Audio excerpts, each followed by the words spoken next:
اور مختلف قسم کی ایکٹیویٹیز پلان کر کے جی ایک سرپرائز پارٹی ہوتی ہے جس میں کوئی کیک کے اندر سے کچھ نکالتا ہے نیلا یا پنک، یا کوئی بلون پھاڑتا ہے اور اس میں سے پتہ چلتا ہے کہ جی از اٹ اے بوائے اور از اٹ اے گرل، کیونکہ آج کل آپ پہلے سے ڈائگنوز بھی کروا لیتے ہیں۔ اب کچھ خواتین یہی سوچتی رہتی ہیں کہ کیا ہمیں ایسی ایکٹیویٹیز میں شامل ہونا چاہیے کہ نہیں ہونا چاہیے، اور ہم دیکھتے ہیں کہ وقت گزرنے کے ساتھ ساتھ بہت سے ایسے ریچولز پارٹیز بڑھتے چلے جا رہے ہیں۔ سب سے بڑی بات تو یہ ہے کہ یہ سوچنا کہ میرا فوکس نہ کسی بھی چیز سے خراب ہو، یہ بہت ضروری ہے۔ اور فوکس ہمارا کیا ہے؟ اللہ کی رضا، اور ساتھ ساتھ یہ کہ میں نے اپنی فیملی میں اپنے آپ کو سیٹل رکھنا ہے، میں نے صحیح پیرامیٹرز کے مطابق کوئی فیصلے کرنے ہیں۔ پھر یہ کہ اسراف نہیں ہونا چاہیے، اور پھر وہ کس امبریلا میں آئے گا، یہ کہ سب سے پہلے یہ دیکھ لیا جائے کہ کیا یہ کوئی ایسا طریقہ تو نہیں ہے جو کہ قرآن اور سنت کے خلاف جا رہا ہے، کیونکہ میرا تو کام اور فوکس یہی ہے کہ میں ان تمام ایکٹیویٹیز کو اپنی زندگی میں شامل کروں جو مجھے ڈیولپ کریں اور میرے بچے کو فائدہ دیں اور آخرت میری جو ہے وہ بہتر بنے۔ تو اگر کبھی کوئی فرض کریں آپ کے ساتھ فیملی ممبرز کہتے ہیں کہ ہم ایک چھوٹی سی پارٹی رکھنا چاہ رہے ہیں اور اس میں وہ کوئی اسراف نہیں کر رہے، کوئی اور اس قسم کی ایکٹیویٹیز نہیں کر رہے جو کہ ہم یہ دیکھتے ہیں کہ جیسے ہمارا دین کہتا ہے کہ جو یہود و نصارہ کے ساتھ میچ کرتی ہوں ان کو اوائڈ کیا جائے، تو ٹھیک ہے، آپ کے کوئی بڑے بوڑھے بیٹھے ہیں، آپ کے فرینڈز بیٹھے ہیں، آپ کو کوئی اچھی ایڈوائس دیتا ہے، آپ کو پازیٹیو فیل دیتا ہے، آپ کو ایک تھوڑا سا اچھا لگتا ہے کہ سب سے آپ مشورے لے لیتے ہیں، اگر انہوں نے کچھ آپ کو گفٹس دینے ہیں تو وہ بھی آپ کو گفٹس دینا شروع کر دیتے ہیں، تو دیٹس اوکے، اس میں کوئی حرج نہیں ہے۔ اور کوئی بھی خاتون ڈپرائیو نہ فیل کریں کہ جی اگر میرے گھر والے اس وقت میرے ساتھ کسی بھی ایکٹیویٹی میں شامل نہیں ہو رہے، اور میں جیسے انسٹا پہ دیکھ رہی ہوں اور ٹک ٹاک پہ کہ جو پریگننٹ خواتین ہیں کلوزر ٹو دی ڈیلیوری، کتنے ان کے مزے آ رہے ہوتے ہیں، کتنے ان کو پروٹوکول مل رہے ہوتے ہیں۔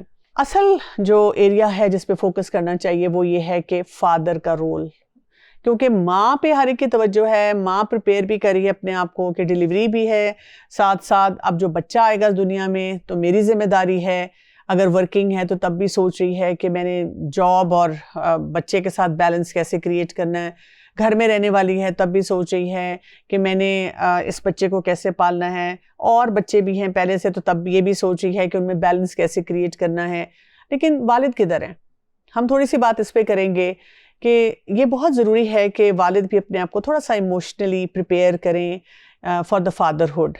ان کے لیے بھی ایک بہت امپورٹنٹ مرحلہ ہوتا ہے، ان کی بھی ذمہ داریاں بڑھ رہی ہوتی ہیں، اور انہوں نے اس وقت یہ دیکھنا ہوتا ہے کہ جب بچہ چھوٹا ہوگا تو میری وائف کو کن کن جگہوں پہ میری ضرورت ہوگی، کن کن جگہوں پہ سپورٹ چاہیے ہوگی، کیا میں کوئی ان کو ایڈیشنل ہیلپ دے سکتا ہوں، کیا جو باقی گھر والے ہیں ان کو انگیج کر سکتا ہوں، یا یہ کہ میں کچھ ذمہ داریاں اپنے اوپر لے سکتا ہوں۔ جیسے کئی دفعہ اور بڑے بچے ہوتے ہیں تو صرف ان کو پڑھانا اور ان کو اسکول جانے کے لیے تیار کرنا ہی ایک بہت بڑی ذمہ داری ہوتی ہے۔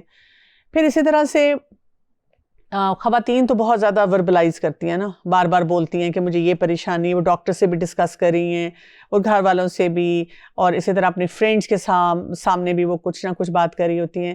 لیکن ایک مرد جو ہے اس کو ہم نے یہی سکھا دیا ہے کہ بس جی آپ کیونکہ مرد ہیں اور آپ بالکل بہادر بن کے ہر وقت رہیں، اور کیونکہ انہوں نے وہی بات ہے کہ کرائسس مینجمنٹ ہر طرح کی کرنی ہوتی ہے، تو ضروری ہے کہ جو فادر ہیں وہ بھی اپنے ٹرو ایموشنز کے بارے میں سوچیں، اپنی وائف سے ڈسکس کریں، وہ کتنے نروس ہیں، وہ کتنے ایکسائٹیڈ ہیں، وہ کیسے بہت سارے اینگلز کے بارے میں سوچ رہے ہیں۔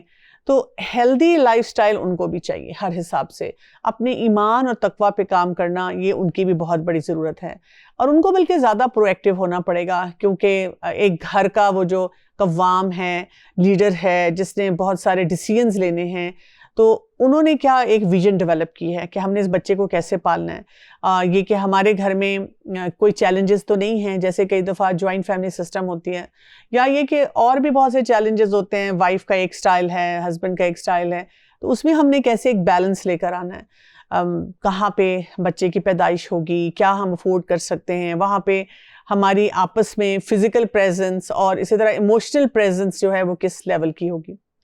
تھوڑا سا آگے بڑھتے ہیں تو اب کیا ہوتا ہے کہ ڈیلیوری کا وقت آ جاتا ہے، اور بات یہ یاد رکھیں کہ یہ جو وقت ہوتا ہے نا، جب ایک ماں ایک بچے کو جنم دیتی ہے، تو یہ صرف یہی نہیں ہے کہ بس بچہ پیدا ہو گیا، یہ وہ وقت ہوتا ہے جو اس عورت کو سکھاتا ہے کہ تم نے کتنا مضبوط ہونا ہے، تم نے کتنی باتوں کو برداشت کرنا ہے, تمہیں کتنا کمپیٹنٹ ہونا پڑے گا, اور تم بہت کچھ کرنے کے قابل بھی ہو. جیسے بہت دفعہ خواتین کو یہ بتایا جاتا ہے نا کہ یہ گڈ فار نتھنگ, تم کچھ نہیں کر سکتی.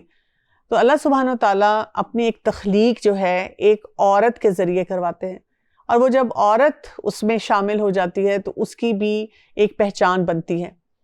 اور یہی وہ وقت ہے جس میں ہم نے اللہ کو یاد رکھنا ہے, ہم نے اللہ پہ مکمل بھروسہ کرنا ہے, صبر, استقامت اور شکر کو بہت زیادہ بڑھانا ہے. تو جو ڈیلیوری کا وقت ہے اس میں ڈر بھی لگ رہا ہے, ٹینشن بھی ہے, تکلیف بھی ہے, درد بھی ہے, ایک خاتون ایگزاسٹڈ بھی بہت زیادہ ہے, انشیور بھی ہے. تو اسی لیے یہ جو آخری وقت ہوتا ہے, اکثر خواتین ڈاکٹرز کے پاس جا جا کر بس یہی پوچھتی رہتی ہیں کب میں فارغ ہوں گی, میں سو نہیں سکتی, میں بیٹھ نہیں سکتی, میں اٹھ نہیں سکتی. یہ وہ وقت ہوتا ہے جب اس کو اپنے آپ کو فزیکلی فٹ کرنا ہے, بہت زیادہ دعائیں پڑھنی ہیں. اور میں یہاں تک کہتی ہوں کہ جو قرآن پاک میں بہت سے واقعات آئے ہوئے ہیں ان کے اوپر توجہ دینی ہے, اور اسی طرح اپنی آخرت کو, اس کے بارے میں بہت زیادہ سوچنا ہے. مجھے جو سب سے انسپائرنگ سٹوری قرآن پاک میں لگتی ہے وہ مریم علیہ السلام کی والدہ کی ہے. سورہ آل عمران میں یہ واقعہ آتا ہے, اگر آپ پورا دیکھیں, جس میں ان کی والدہ کیا کہہ رہی ہوتی ہیں. یہ آیت نمبر 34 میں آتا ہے, ربی انی نظرت لک ما فی بطنی محررا فتقبل منی. اور وہ یہ کہتی ہیں کہ میرے رب, میں تیری نظر کرنا چاہتی ہوں, جو بھی میری اولاد آنے والی ہے آپ مجھ سے قبول فرما لیں. کتنی خوبصورت انداز میں بات کہتی ہیں. اور آپ کو پتہ ہے بہت اسٹرائکنگ بات یہ ہے کہ یہ والدہ جو ہیں شی از اے سنگل پیرنٹ, والد کی ڈیتھ ہو چکی ہوئی ہے اور وہ بیوہ ہیں. تو آپ دیکھیں کہ اکثر جب سنگل پیرنٹ ہوتے ہیں تو وہ کیا کہتے ہیں, تم میرے بڑھاپے کا سہارا ہوگے. لیکن یہاں پر ہمیں بہت امپورٹنٹ میسج یہ ملتا ہے کہ وہ والدہ ہیں, وہ اتنی ویژنری ہیں کہ وہ کہتے ہیں اللہ تعالیٰ میں اس کو آپ کے نام پہ کرتی ہوں, آپ بس اس کو قبول کر لیں. یعنی وہ اپنے لیے نہیں سوچ رہی ہیں, اپنے لیے اس طرح کنسرن نہیں ہیں, ان کا فوکس وہی ہے تقویٰ, توکل اور اللہ کی رضا. جب اولاد ہو جاتی ہے تو تھوڑی دیر کے لیے ان کو ایک سیٹ بیک ہوتا ہے. یہ بھی دیکھیں کتنے نیچرل ایموشنز اس میں بتائے گئے ہیں کہ وہ کہتی ہیں تو بیٹی ہوگی, اور اللہ سبحانہ تعالیٰ اس میں کیا کہتے ہیں کہ وَلَيْسَ كَالذَّكَرُ كَالْأُنثَىٰ, کہ لڑکا لڑکی کی مانند نہیں ہوتا. تمہیں نہیں پتا کہ اللہ کے یہ پلان کے مطابق سب کچھ ہو رہا ہے. اور اس ٹائم پہ نام بھی وہ رکھتی ہیں مریم, اور ساتھ وہ دعا کرتی ہیں ان کے لیے اور ان کی آنے والی نسلوں کے لیے. کس سے؟ شیطان سے بچنے کے لیے اللہ کی پناہ میں دیتی ہیں. مجھے یہ کانسیپٹ بہت ہی امیزنگ لگتا ہے. جیسے کہ حدیث سے بھی ہمیں پتہ چلتا ہے نا کہ رسول اللہ صلی اللہ علیہ وسلم نے فرمایا تھا کہ جب بھی کوئی بچہ پیدا ہوتا ہے تو شیطان اس کو چھوتا ہے, اس وجہ سے وہ روتا ہے. اور ہمیں یہ پتہ چلتا ہے کہ عیسیٰ علیہ السلام جو تھے وہ نہیں روئے تھے, اور کیوں کہ ان کی والدہ نے یہ جو دعا یہاں پہ جو دعا تھی اس کی وجہ سے وہ ان کی پروٹیکشن تھی, وہ ان کی حفاظت تھی. یہ بہت امپورٹنٹ مرحلہ ہوتا ہے. آپ دیکھیں کہ جب بچہ پیدا ہو رہا ہوتا ہے, بینگ پیڈیٹریشین, جب میں وہاں پہ موجود ہوتی ہوں تو میں یہ سوچ رہی ہوتی ہوں کہ کتنی مائیں ہیں جو جب بچہ دنیا میں آتا ہے, ان کو بچے کی آواز آتی ہے تو فوراً یہ وہ دعا مانگتی ہیں کہ میرے رب اس کو شیطان کے شر سے بچا کے رکھنا. کیونکہ آپ دیکھیں آگے زندگی میں آنے والے بہت سے مراحل میں یہ شیطان ہی ان کو کچوکے لگاتا ہے, کبھی ہمارے پیچھے آتا ہے, کبھی کوئی نہ کوئی اور پرابلمز کریٹ کرتا ہے. تو ایسی دعاؤں کو ضرور یاد رکھنا چاہیے, ایسی سٹوریز پڑھنی چاہیے تاکہ ہم بھی اپنا ایک مائنڈ سیٹ صحیح طرح سے بنا سکیں. کبھی کبھی جو وقت ہوتا ہے جب بچے کی ولادت کا تو بہت ان ایکسپیکٹڈ ہیپننگز ہو جاتی ہیں. جیسے اللہ کی طرف سے کوئی ایسا امتحان ہو جاتا ہے, والدہ کی ڈیتھ ہو جاتی ہے. یہ بہت ہی مشکل امتحان ہوتا ہے کہ پیدائش کے وقت پہ ایسا ہو جائے. اور میں نے ایسے بھی واقعات اور ایسی بھی سچویشنز دیکھی ہیں بینگ ڈاکٹر کہ بہت اچھی پریگنینسی تھی, کوئی مسئلہ نہیں تھا, لیکن پیشنٹ کی ٹیبل ڈیتھ ہو جاتی ہے. کیونکہ اللہ نے جو وقت مقرر کیا ہوتا ہے نا اس میں ڈاکٹر بھی کچھ نہیں کر پاتا.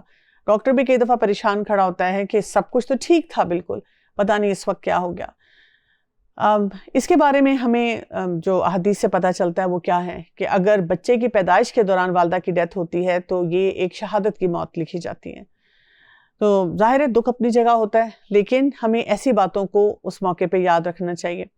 اسی طرح بچے کی ڈیتھ ہو جاتی ہے, بچہ پیدا ہوا اور پیدا ہوتے ساتھ ہی اس کی ڈیتھ ہو گئی, یا آخری جو چند دن ہوتے ہیں اس میں بچے کی حرکت نہیں ہوئی، کوئی ایمرجنسی میں اس کا کبھی سرجری بھی کرنی پڑ جاتی ہے اور پھر پتہ چلتا ہے، یا بچہ پیدا ہوتا ہے جس کی کوئی اب نارمیلٹی ہوتی ہے، بچہ پیدا ہوتا ہے بہت بیمار ہو جاتا ہے، بچہ وقت سے پہلے پیدا ہو جاتا ہے. اب یہ وہ ساری سچویشنز ہیں جس کے لیے ہمیں تھوڑا سا مینٹلی اپنے آپ کو تیار رکھنا چاہیے کہ کچھ بھی ہو سکتا ہے. اور اصل بات کیا ہے، ہمارے پاس ایک بہت بڑی ٹیگ لائن آنی چاہیے، اور وہ کیا ہوتی ہے؟ میں اللہ کی رضا پہ راضی، کہ میرا رب جو بھی میرے لیے پلاننگ کرے گا مجھے اس پہ کوئی چیلنج نہیں. اور آپ کو پتہ ہے نا کہ حدیث میں ہمیں خوشخبری سنائی گئی ہے کہ اگر اولاد کی موت پر والدین جو ہیں وہ شکوہ نہیں کرتے، شکایت نہیں کرتے، اللہ کا شکر ادا کرتے ہیں، اللہ کے بندے بن کے رہتے ہیں، تو ان کے لیے بیت الحمد، جنت میں گھر جو ہے اس کا وعدہ کیا گیا ہے. تو ہمیں جو اللہ تعالیٰ کی طرف سے ملنے والی بشارتیں ہوتی ہیں نا، ان کے بارے میں سوچنا چاہیے اور ان پہ خاص طور پہ توجہ دینی چاہیے. پھر آپ دیکھیں کہ اگلا ٹاسک جو ہے وہ اس سے بھی ایک اہم ڈائریکشن میں جانا شروع ہو جاتا ہے، اور وہ کیا ہے؟ اب کرنے کے کام کیا ہیں. میں اکثر جب مائیں بچے کو ڈیلیور کرنے کے بعد بالکل پرسکون لیٹی ہوتی ہیں تو میں ان کو جا کے مبارکباد دیتی ہوں، اور میں ان کو کہتی ہوں کہ آپ کو پتہ ہے کہ یہ جتنا پروسیس تھا ابھی آپ نے گزارا ہے یہ بہت آسان کام تھا، اصل کام اب شروع ہو رہا ہے. اور وہ کیا ہے؟ اب آپ کو بچے کو فیڈ کرانا ہے، اس کی تیاری کرنی ہے. اب راتوں کی نیند آپ کی کچھ عرصے کے لیے ڈسٹرب رہے گی، اب آپ کو تھوڑا ریسٹ بھی چاہیے، وہ آپ کے لیے چیلنج ہوگا کہ آپ کیسے اپنے لیے وقت نکالیں. اب آپ نے اپنی نیوٹریشن پہ، کھانے پینے پہ توجہ دینی ہے. اور ایک ٹرم ہم یوز کرتے ہیں بیبی بلوز، یہ بھی وہ وقت آتا ہے جب خواتین کو تھوڑا ڈپریشن ہوتا ہے کیونکہ ان کی باڈی میں بہت سی ہارمونل چینجز آ رہی ہوتی ہیں. ان سب سے اس خاتون کو ڈیل کرنا ہوتا ہے اور آگے چلنا ہوتا ہے. تو یہ ایک مشکل مرحلہ ہوتا ہے، اور اس سے کیسے وہ ڈیل کرے گی، کس طرح سے اسے مینج کرے گی، انشاءاللہ اس پر ہم مزید بات کریں گے. تو ابھی کیا ہے؟ ابھی یہ جو وقت ہے جب بچہ پیدا ہوتا ہے، اور اس وقت جو کرنے والے کام ہیں ان پہ توجہ دیں، تھوڑا سا اپنے اوپر بھی نظر ڈالیں، سوسائٹی میں بہت سے لوگوں کو دیکھیں. کیا ہمیں لگتا ہے کہ ہماری خواتین اتنی فوکسڈ ہوتی ہیں؟ نہیں ہوتی. تو ہم اپنے بچوں کے ساتھ پھر کس طرح سے وہ توقعات رکھ سکتے ہیں کہ وہ کیا کچھ اچیو کریں؟ سب سے پہلے ایکسپیکٹیشن ہماری اپنے آپ کے ساتھ ہونی چاہیے. تو اس پہ مزید بات کریں گے نیکسٹ ویڈیو میں، دیکھتے رہیے. السلام علیکم ورحمۃ اللہ وبرکاتہ.